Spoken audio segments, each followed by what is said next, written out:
Հոկտեմբերի 25-ին Բուենոս Այրեսում ի տեր են ընջել կիսակ arczepiskopos Մուրադյանը։ Լուսահոգի Սրբազանը հայաստանյաց առաքելական եկեղեցու երեց սպասավորներից էր։ 32 տարի եղել է Արգենտինայի եւ Չիլիի հայոց թեմի առաջնորդը։ Ծնվել է 1951 թվականին Հալեպում, սովորել է Երուսաղեմի հայոց պատրիարքության ժառանգավորած վարժարանում եւ ընծայարանում։ 1963-ին ձեռնադրվել է Սարգսավագ, 1971-ին կուսակրոն քահանա, 1975-ին մեկնել է Արգենտինա իբրև Բուենոս Այրեսի հոգևոր հովիվ։ Միաժամանակ ուսուցչություն է արել, դասավանդել է հայոց լեզու, հայ ժողովրդի պատմություն եւ կրոնաեկեղեցական առարկաներ։ 1975-ին Եղիշե պատրիարքի ձեռամբ ստացել է վարդապետական 4 աստիճանները։ Սրբազան հայրն ավարտել է Բուենոս Այրեսի Քենեդիի անվան համալսարանի հասարակական կապերի եւ լրագրության բաժինը։ Որոշ ժամանակ Արգենտինայի հայոց թեմի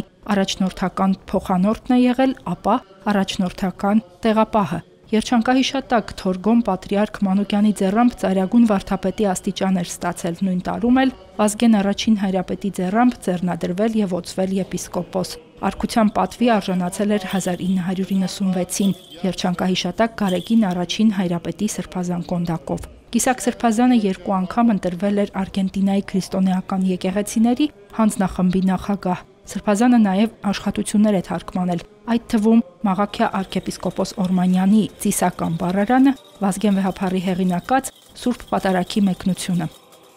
Սրբազանի մահվան կապակցությամբ իրենց ցավակցությունն են հայտնել Գարեգին II ամենայն հայոց կաթողիկոսը, Սուրբ Էջմիածնի միաբանությունը, Երուսաղեմի հայոց պատրիարքությունը։ Հերմինե Հակոբյան, եկեղեցական կյանք։